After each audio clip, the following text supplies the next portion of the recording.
ठोस के प्रकार, क्रिस्टलीय ठोस के प्रकार, इनके बारे में अध्ययन किया।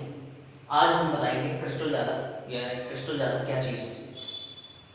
देखें, कोई भी जो ठोस होता है उस ठोस के अवयवी कणों को हम त्रिविम में इस तरह से बिंदुओं के माध्यम से प्रदर्शित करते हैं। ये बिंदु क्या होते हैं? अवयवी कण होते हैं। और इन अवयवी कणों को यानी इन बिंदुओं को हम बोलते हैं जालक बिंदु। जालक बिंदु यानी लैटिस पॉइंट, जालक बिंदु। अब इन जालक बिंदुओं को अगर हम जोड़ते जाएं तो जोड़ने पर त्रिविम में हमें जो संरचना प्राप्त होगी वो कहलाएगी हमारी क्रिस्टल जालक। यानी अगर हम इस तरह से कई बिंदुओं को मिलाएं त्रिविम में तो इस तरह से हमें एक जालक प्राप्त हो जाएगा।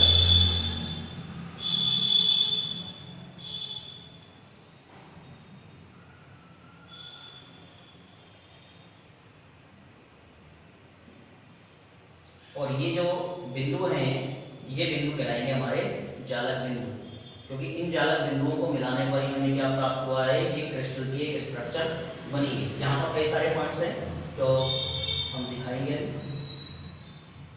ये बिंदुओं को मिला रहे हैं इस तरीके से, ये मिलाया हमने, इस बिंदु से मिलाया, इससे मिलाया, इस तरह से। ऐसे ही यहाँ पर देखें,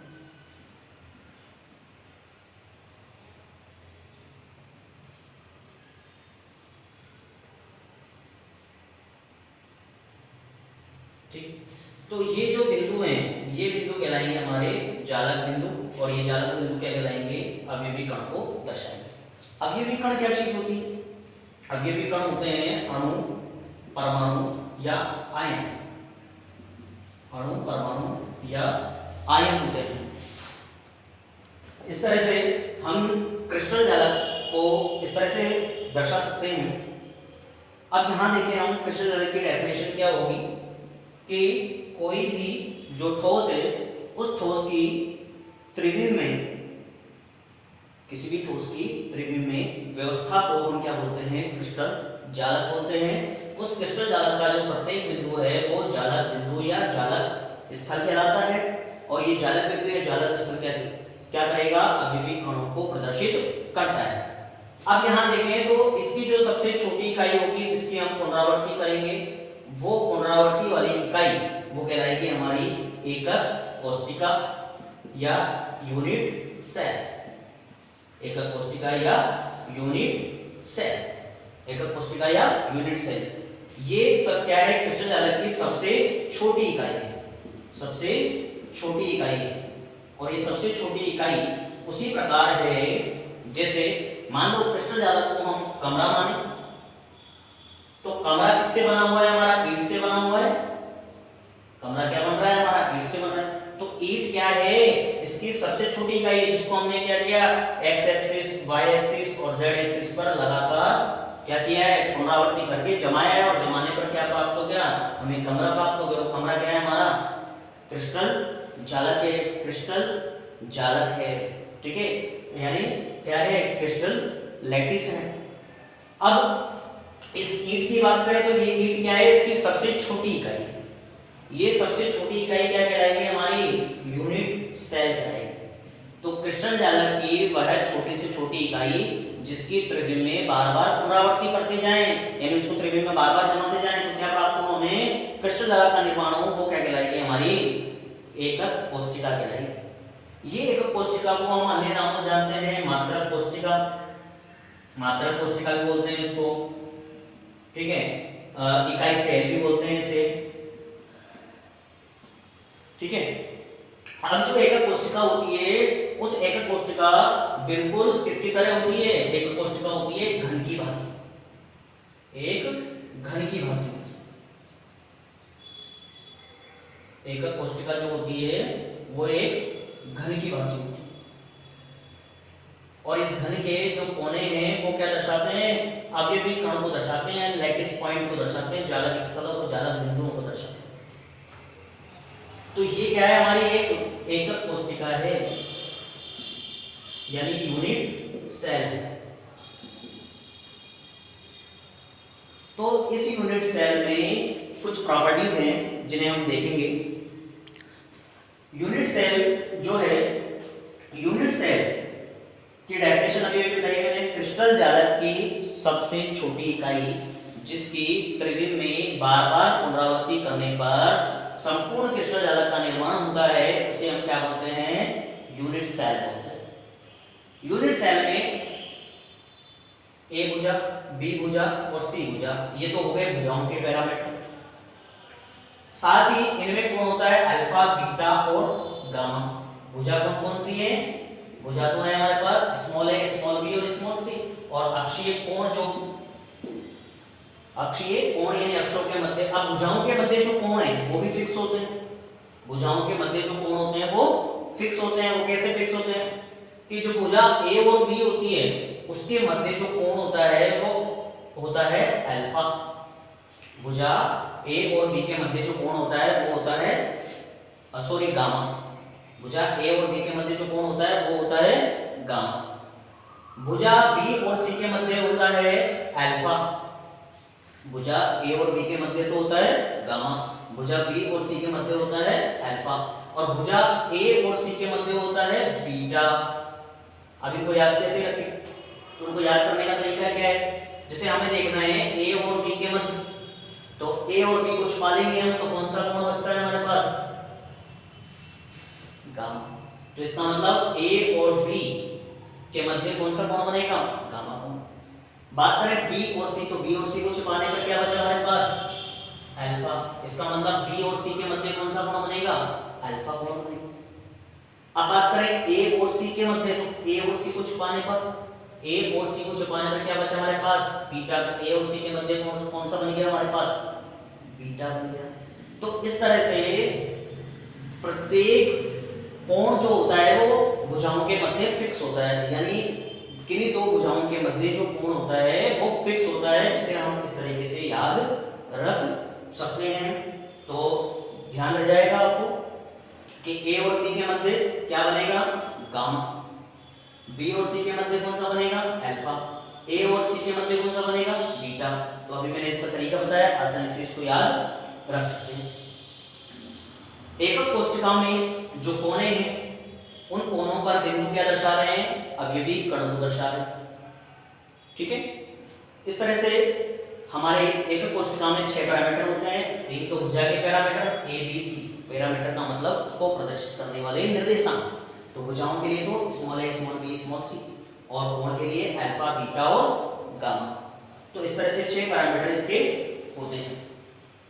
ठीक है, अब बात करें एकक कोष्ठिका में, जो एकक कोष्ठिका क्या है, हमारा एक घन है। तो एकक कोष्ठिका जो हमारा एक घन है, तो घन सभी जानते हैं आप, घन क्या चीज होती है, घन के बारे में सभी को आपको ज्ञात है कि घन क्या चीज होती है। घन में जो भुजाएं होती हैं वो सभी भुजाएं क्या होती हैं, बराबर होती हैं। घन की सभी भुजाएं क्या होती हैं, बराबर होती हैं। अब यहाँ बात करें हम कि इस घन में जो अवयवी कण है उन अवयवी कणों का योगदान किस प्रकार, क्योंकि हमें कैलकुलेशन में जरूरत पड़ेगी इसकी, तो हमें पता होना चाहिए कि अवयवी कण का योगदान कितना होता है। तो यहाँ पर देखें, यहाँ अगर कोई अवयवी कण प्रेजेंट है, कहाँ पर, कोनों पर, तो पहली बात तो हमें ये पता होना चाहिए घन में क्या क्या चीजें होती है। घन में कोने कितने होते हैं, कोने होते हैं हमारे 8 कोने। अगर हम फलक की बात करें तो फलक कितने होते हैं हमारे, फलक होते हैं हमारे 6। बात करें हम किनारों की, किनारे या कोर की, तो किनारे या कोर कितने होते हैं हमारे, 12 होते हैं। तो ये जनरल चीजें हमारी। बात करें हम कोनों पर कोई अवयवी कण है, अवयवी कण है, तो यहाँ पर अवयवी कण को हम किससे दर्शाएंगे, अवयवी कण को क्या मानेंगे, यहाँ पर हम एक गोला मानेंगे। अवयवी कण को क्या मानेंगे, यहाँ पर हम एक गोला मानेंगे। तो अवयवी कण को जब हम गोला मानेंगे तो इसका मतलब ये हुआ कि ये सिंपल जो घन है उसमें 8 गोले व्यवस्थित हैं, और 8 गोलों के केंद्रों को जब हमने मिलाया है, ये क्या है, पॉइंट होने में तो अवयवी कण है, लेकिन यहाँ सिर्फ हमने किसे दर्शाया है, केवल गोलों यानी अवयवी कणों के केंद्रों से। उन केंद्रों को मिलाकर हमने डायग्राम को तैयार किया है, क्योंकि ये 3 डायमेंशनल है, त्रिविमीय चित्र है। त्रिविमीय चित्रों को आसानी से हम बोर्ड पे नहीं बना सकते, इसलिए हमने सिर्फ उसके क्या किया है, पॉइंट्स के माध्यम से उसको दर्शाया है, केवल उनके केंद्रों के माध्यम से, ठीक है ना। क्योंकि जो 3D चित्र होते हैं उनको हम आसानी से बोर्ड पे नहीं बना सकते, ठीक है ना। तो यहाँ पर अवयवी कण जो है, अवयवी कण क्या है, हमने गोला मान लिया तो गोलों के केंद्रों को हमने आपस में मिला दिया। तो अगर हम इस गोले की बात करें, यहाँ पर कोने पर अगर गोले की बात करें या अवयवी कण की बात करें, तो इस एकक कोष्ठिका में इसका कितना भाग योगदान कर रहा है, यानी कितना पार्टिसिपेट कर रहा है, सहभागित्व कितना पार्टिसिपेट कर रहा है। तो ध्यान रखना है, जो कोने होते हैं उस कोने पर जो योगदान होता है वो एक एकक कोष्ठिका में 1/8 होता है। यानी ऐसी 8 एकक कोष्ठिकाएं अगर एक दूसरे के संपर्क में होंगी तब जाके एक गोला कंप्लीट होगा, यानी एक गोले का पूरा योगदान होगा। तो एक कोष्ठिका में इसका योगदान केवल कितना है, 1/8 है। कई बार यहाँ पर कंफ्यूज वाले प्रश्न दिए जाते हैं, बोर्ड एग्जाम में प्रश्न पूछे जाते हैं कि कोने पर कोई अवयवी कण है, उस अवयवी कण का अन्य एकक कोष्ठिकाओं में कितना योगदान होता है, और हम झटपटाहट में जल्दबाजी में 1/8 कर देते हैं, जबकि वो बोल रहा है अन्य एकक कोष्ठिकाओं में, एक एकक कोष्ठिका में कितना योगदान है उसका 1/8। तो अगर हम कुल भाग को 1 माने तो उसमें से 1/8 भाग को घटाने पर प्राप्त होता है हमें 7/8 भाग, यानी अन्य एकक कोष्ठिकाओं में योगदान कितना होगा उसका 7/8 होगा। तो इस तरह से ध्यान रखना है प्रश्न किस तरह से पूछा गया है, यानी क्रिस्टल जो एकक कोष्ठिका है उस एकक कोष्ठिका में कोने पर योगदान कितना होगा, कोने पर योगदान एक अवयवी कण का 1/8 होगा। लेकिन इसी प्रश्न को अगर पूछे कि अन्य एकक कोष्ठिकाओं में यानी निकटवर्ती एकक कोष्ठिकाओं में कितना योगदान होगा, तो योगदान होगा 7/8। बात करें फलक की, तो इसमें होते हैं 6 फलक। 6 फलक देखो, 4 ये 4 तो 1 2 3 और ये 4 तो ये हो गए हमारे, एक बैक साइड और एक फ्रंट साइड। तो इस तरह से हमारे 6 फलक हो जाते हैं। अब एक फलक की बात करें तो इस फलक की बात कर लेते हैं। अगर मान लो कोई एकक कोष्ठिका इधर है तो इस फलक का योगदान इस एकक कोष्ठिका में भी होगा, इसमें भी होगा, ठीक है। जैसे मान लो 2 कमरे हैं हमारे इस तरह से, तो 2 कमरों में एक दीवार है, तो इस दीवार की बात करें, ये मान लो इसका फेस है यानी फलक है, तो इसका योगदान इसमें भी रहेगा और इसमें भी रहेगा, यानी दोनों कमरों में रहेगा। एक कमरे में योगदान कितना हो गया, आधा हो गया, यानी 50% हो गया, 1/2। इस तरह से जो फलक होता है उस फलक का योगदान कितना होगा, 1/2 होगा। तो हमें जो भी कैलकुलेशन करनी है वो फलक पर यानी फलक या फलक के केंद्रों पर, तो हम किससे करेंगे, 1/2 से करेंगे। इस तरह से हमें यहाँ पर कैलकुलेशन आनी चाहिए। अब बात करते हैं हम एकक कोष्ठिका के प्रकारों की। एकक कोष्ठिका कितने प्रकार की होती है, तो एकक कोष्ठिका जो होती है वो एकक कोष्ठिका होती है हमारी 4 प्रकार की। एकक कोष्ठिका हमारी कितने प्रकार की होती है, 4 प्रकार की होती है। तो 4 प्रकार की एकक कोष्ठिकाएं कौन कौन सी हैं। सबसे पहले एकक कोष्ठिका होती है हमारी सरल एकक कोष्ठिका। सरल एकक कोष्ठिका सबसे पहले एकक कोष्ठिका होती है हमारी सरल एकक कोष्ठिका। दूसरी होती है हमारी अंतः केंद्रित एकक कोष्ठिका। अंतः केंद्रित एकक कोष्ठिका। तीसरी होती है हमारी फलक केंद्रित एकक कोष्ठिका।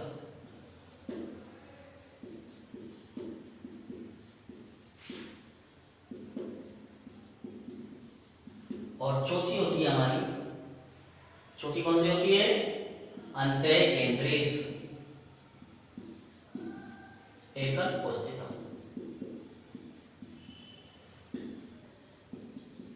कई जगह इस तरह से वर्गीकरण न देकर इस प्रकार ही वर्गीकरण दिया हुआ है। एक वर्गीकरण में इसको टाइप बताया गया है और इन तीनों को मिलाकर एक टाइप बताया गया है, यानी 2 टाइप्स की क्या बताई गई है, एकक कोष्ठिकाएं यानी यूनिट सेल बताई गई है। लेकिन हमारी बुक के अनुसार 4 प्रकार की एकक कोष्ठिकाएं हैं। ये सबसे सरल प्रकार की होती है यानी प्राइमिटिव होती है। अंतर केंद्रित इसको हम बीसीसी बोलते हैं, बीसीसी बॉडी सेंटर्ड क्यूब। फलक केंद्रित इसको हम बोलते हैं एफसीसी, और अंतर केंद्रित इसको हम बोलते हैं ईसीसी। इस तरह से 4 प्रकार की एकल कोष्ठिकाएं होती हैं। और मैंने बताया कि कई बुकों में इसका व्याकरण इस प्रकार दिया हुआ है। एक प्रकार तो सरल एकल कोष्ठिका को बताया गया है, और इन तीनों को मिलाकर एक नाम दिया गया है। कौन सा नाम दिया गया है? केंद्रित एकल कोष्ठिका। दूसरा जो टाइप है वो दिया गया है केंद्रित एकल कोष्ठिका, और फिर इसके 3 भाग किए गए हैं, अंतर, फलक और अंतर केंद्रित। तो किसी भी प्रकार से देखें हम तो ये 4 तरह की हमें एक कोष्ठिकाएं पढ़नी होती है। सबसे पहले बात करें हम एकल कोष्ठिकाओं में सरल एकल कोष्ठिका। तो सरल एकल कोष्ठिका जो है वो एक प्रकार का घन है। सरल एकल कोष्ठिका जो है वो एक प्रकार का क्या है? घन है। यानी सरल एकल कोष्ठिका को देखें हम तो सरल एकल कोष्ठिका को हम इस तरह से प्रदर्शित करेंगे।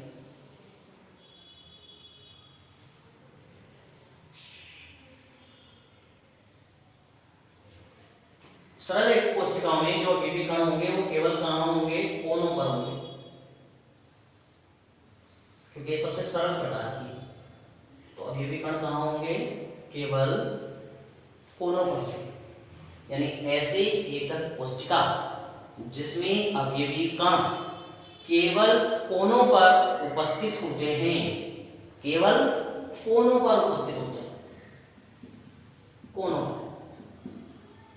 अवयवी कण कहाँ रहेंगे? केवल कोनों पर उपस्थित होंगे, वो कहलाएंगे हमारी सबसे सरल प्रकार की एकल कोष्ठिका, जिसको सरल एकल कोष्ठिका कहते हैं। यहां पर अगर हम बात करें तो अवयवी कण कितने होंगे?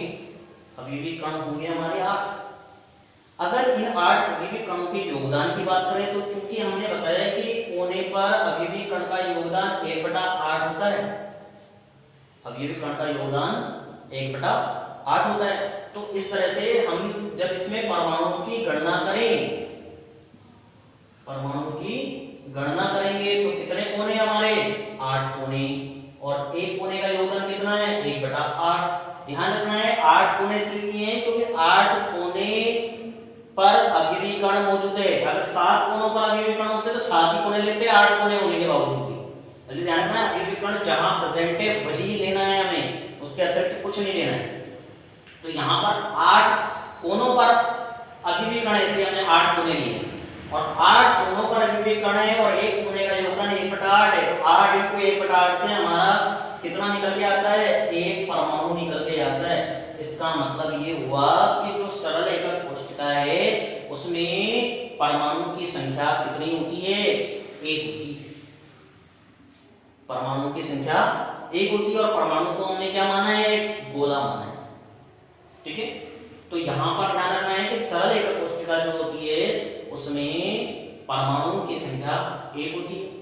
सरल एकल कोष्ठिका किसको बोलते हैं? ऐसी एकल कोष्ठिका जिसमें अवयवी कण 8 कोनों पर उपस्थित होते हैं, उसे क्या बोलते हैं? हम सरल एकल कोष्ठिका बोलते हैं। और चूंकि एक कोने का योगदान, एक अवयवी कण का योगदान कोने पर 1/8 होता है, इसलिए अगर हम परमाणुओं की गणना करें तो 8 कोनों पर हमें परमाणुओं की गणना करनी होगी। और चूंकि एक कोने का योगदान 1/8 है तो 8 × 1/8 से हमारा कितना परमाणु होता है?